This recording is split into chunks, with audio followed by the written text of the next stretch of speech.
Hello दोस्तों। तो अभी जो हमारा टॉपिक है, जैसा कि आप यहाँ पे देख रहे हो, that is the Gauss divergence theorem. This is the our next topic. Stoke law के बारे में हम लोग बात कर चुके थे। स्टोक थ्योरम के ऊपर हम लोगों ने डिस्कशन कर लिया था कि स्टोक थ्योरम की सहायता से कैसे हमें एक जो हमारे पास पाथ दिया गया है, एक लाइन इंटीग्रल दिया गया है, उसको हम कैलकुलेट कर सकते हैं with the help of the surface integration. अब हमें पढ़ना है गॉस डाइवर्जेंस थ्योरम। देखो ये एक अगर एक तरह से देखें तो बहुत ही कॉमन सेंस को रिप्रेजेंट करती हुई इक्वेशन है। मतलब ये ऐसा नहीं कि कोई बहुत ही आउट ऑफ द वर्ड जा करके चीज़ों को कोई बता रही है। एक बहुत ही कॉमन सेंस हम जब देखेंगे तो आपको लगेगा कि बहुत ही कॉमन सेंस की बात है, बट उस कॉमन सेंस को एक मैथमेटिकल फॉर्म में लाना भी एक बहुत बड़ी बात थी। अब इस फॉर्म तक पहुंचने के लिए गॉस ने कुछ अच्छे कॉन्सेप्ट डिराइव किए थे। जैसे उन्होंने कॉन्सेप्ट ऑफ एरिया डिराइव किया, एरिया को एरियल वेक्टर क्वांटिटी के फॉर्म में उन्होंने डिस्कस किया। उन्होंने फ्लक्स के बारे में बात की। तो इतनी सारी और एडिशनल बातें उन्होंने बताई जा कर के तब उन्होंने इस डाइवर्जेंस थ्योरम को फॉर्मुलेट किया था। तो चलिए बारी बारी से चीज़ों को समझते हैं। जैसे कि डाइवर्जेंस थ्योरम में हम एक वर्ड देख रहे हैं, डाइवर्जेंस। ये जो डाइवर्जेंस वर्ड है, पहले तो इसको ज़रा समझते हैं। देखिए डाइवर्जेंस के लिए पिछले लेक्चर में हमने बात की थी कि एक डेल ऑपरेटर होता है। डेल ऑपरेटर को जब किसी वेक्टर क्वांटिटी के साथ डॉट प्रोडक्ट लेते हैं तो हम इसको डाइवर्जेंस नाम देते हैं। इसके पीछे इसकी फिजिकल मीनिंग है जो इसके नामकरण का आधार है। जब भी हम किसी भी वेक्टर क्वांटिटी का डाइवर्जेंस लेते हैं, यानी कि हम उसका डॉट प्रोडक्ट लेते हैं, तो आपको मालूम होना चाहिए डॉट प्रोडक्ट जो होता है वो हमेशा एक स्केलर क्वांटिटी को हमारे सामने रखता है। यानी divergence of any vector is a scalar quantity. ये आपको ध्यान रखना है। एक नंबर आएगा सिर्फ। तो दो वेक्टर हैं, जैसे दोनों वेक्टर दोनों में दिशाएं हैं, लेकिन उनको डॉट प्रोडक्ट ले लोगे तो आपके पास सिर्फ एक नंबर आएगा। तो divergence of some vector is a number first of all. जैसे देखो, मान लो कि हम एक ए कोई वेक्टर है। मतलब ए एक ऐसे वेक्टर है, जैसे मान लो कि फ्लूइड है तो उसकी वेलोसिटी है, या इलेक्ट्रिक फील्ड है तो इलेक्ट्रिक फील्ड है, इलेक्ट्रोमैग्नेटिक फील्ड का एक कंपोनेंट है। तो इस तरह से कुछ है। तो जब हम डाइवर्जेंस ऑफ उस वेक्टर क्वांटिटी कहते हैं, चाहे वेलोसिटी कह लो चाहे फील्ड कह लो, तो असल में हमें क्या दिखाता है?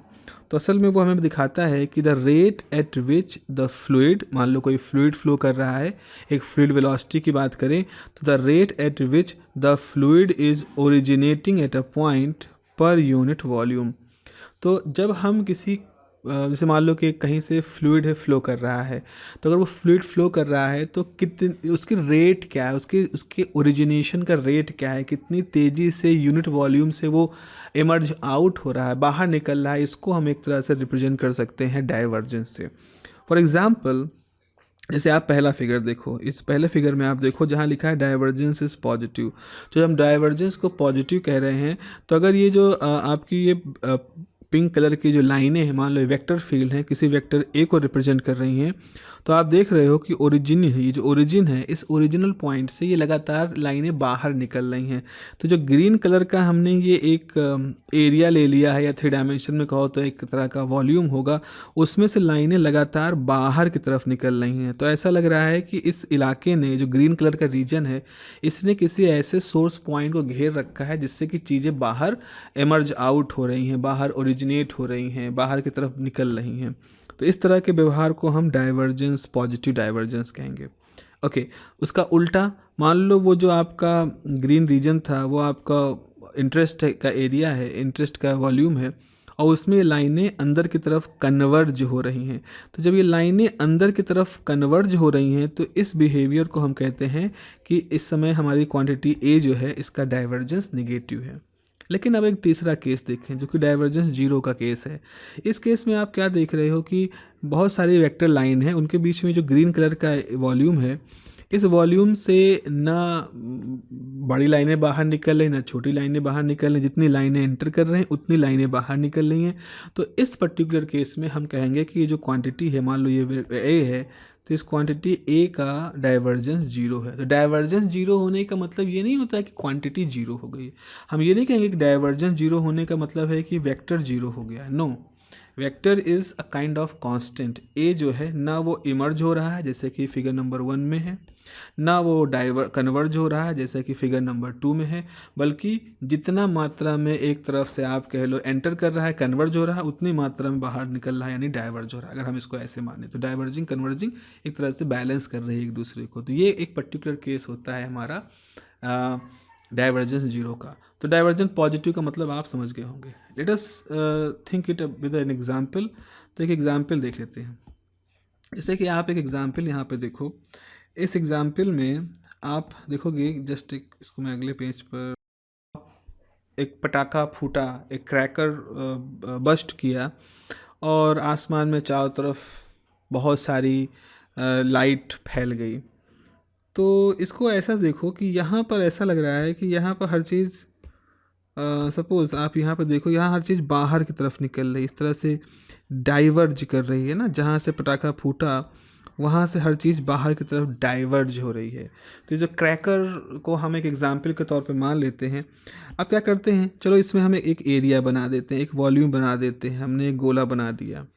और हमारा इंटरेस्ट किस में है, हमारा इंटरेस्ट है कि इस दिए हुए वॉल्यूम में से कितने क्रैकर्स जो हैं वो लगातार बाहर की तरफ निकल रहे हैं, या कह लो बारूद होगा, वो बारूद जब जलता होगा तो इस तरह से लाइनें बाहर निकलती हैं।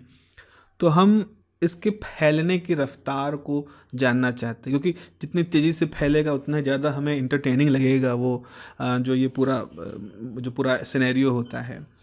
तो ऐसी स्थिति में हम एक क्वांटिटी को और डिफ़ाइन करेंगे। इस तरह की स्थिति में कि हमने कुछ एरिया बना दिया, हम एक क्वांटिटी और डिफ़ाइन करेंगे और उस क्वांटिटी का हम नाम देंगे बच्चों, उसको हम नाम कहेंगे फ्लक्स। तो अब हम एक और क्वांटिटी के बारे में बात करने वाले हैं, this is called the flux. What do you mean by flux?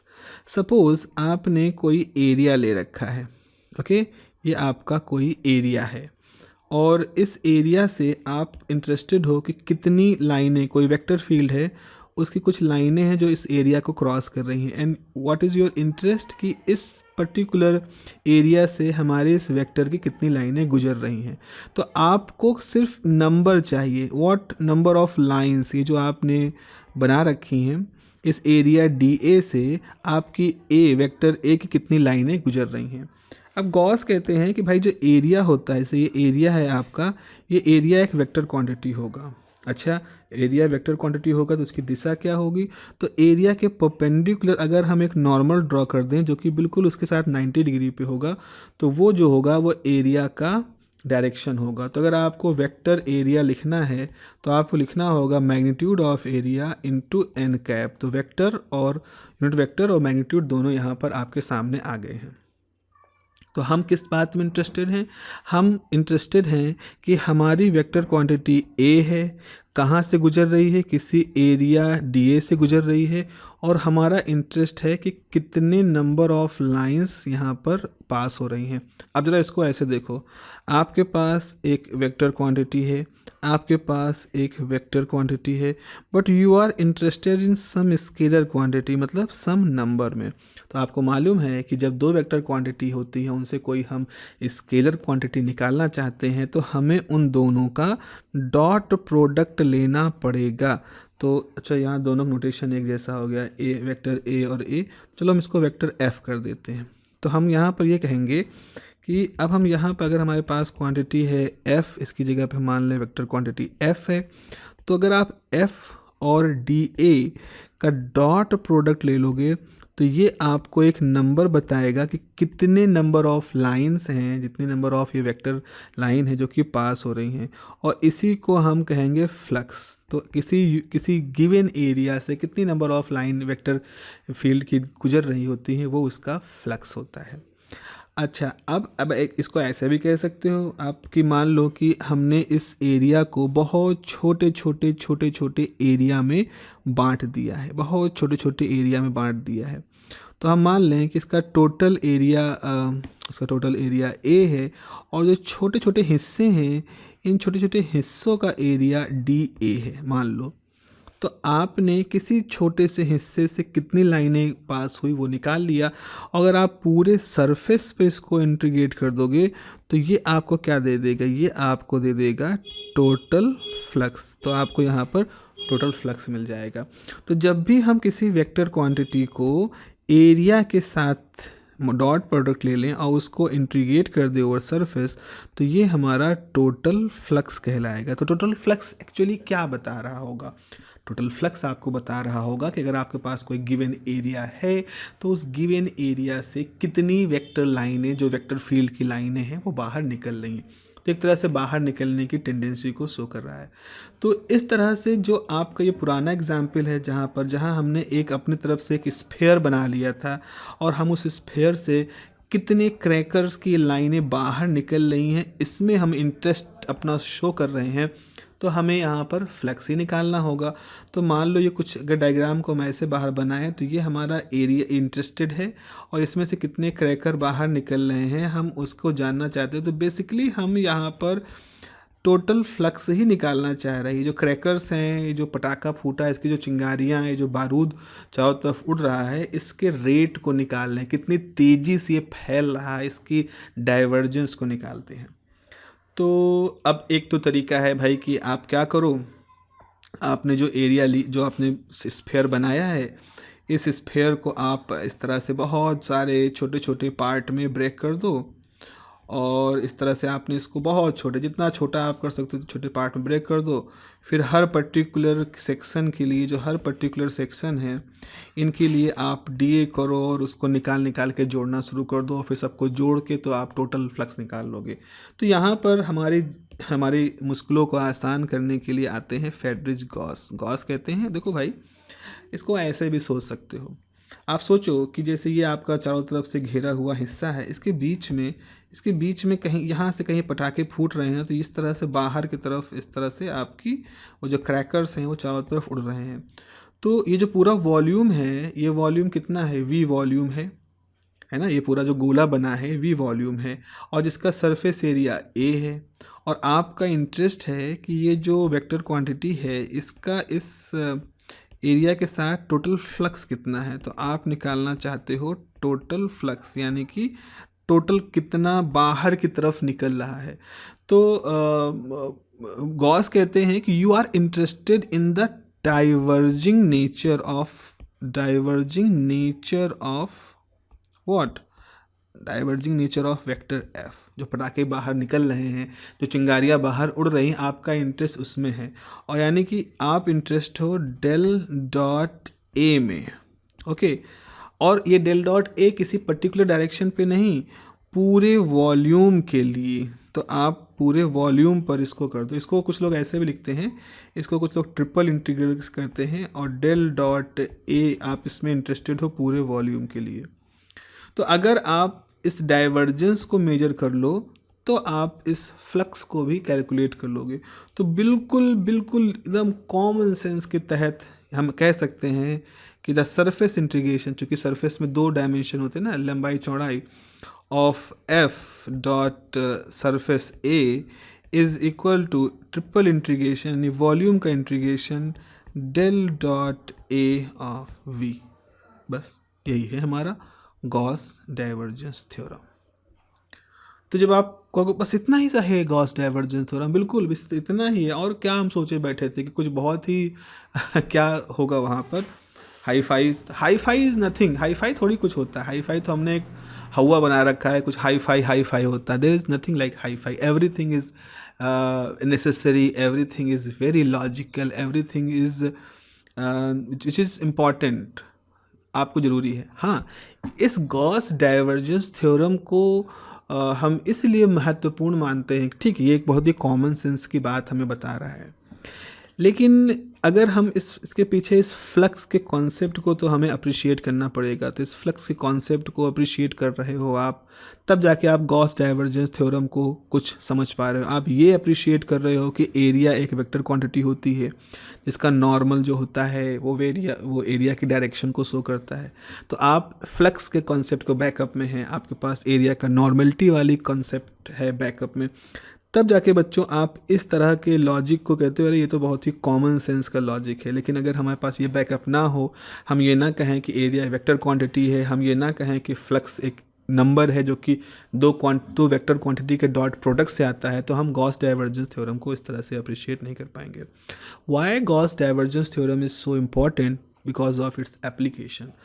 आगे आप पढ़ोगे, इवन अगर आप फ्लूइड मैकेनिक्स किसी लेवल पढ़ोगे तो आप पढ़ोगे कि ये एक तरह से कंटिन्यूटी को बताता है, ख़ास तौर पे कंटिन्यूटी ऑफ मास को बताता है।